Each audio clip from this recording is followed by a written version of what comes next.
So this is my first Minecraft video, and I'm going to show you all of the secret blocks and items that I have found inside of Minecraft Bedrock Edition.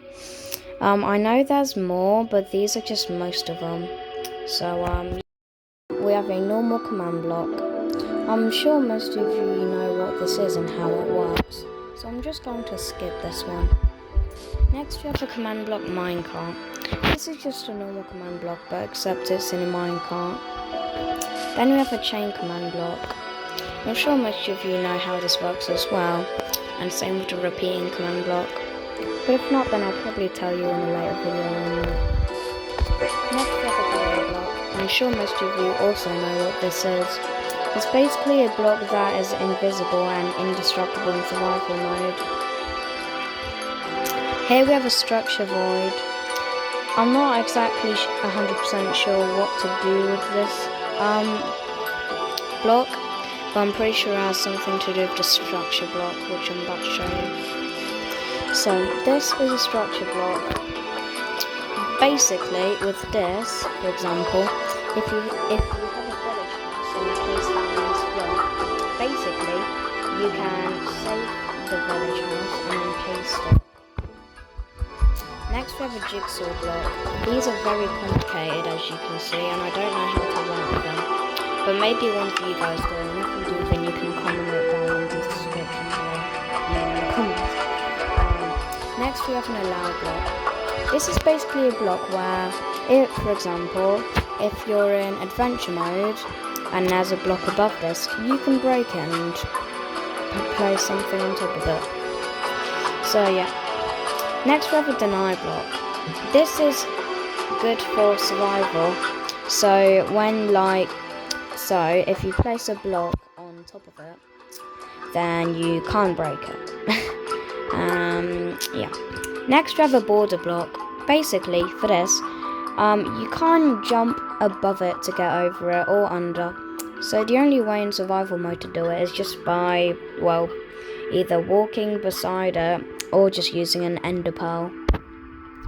Next we have a light block at 0%. Basically, these two light blocks have a bunch of different variants, so 15 variants, and each variant has its own brightness.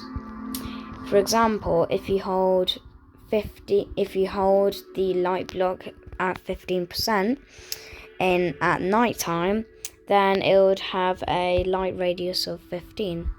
But if you had a light block at, for example, 0%, like right here, it wouldn't have any light. Yeah. Next, we have an enchanted book.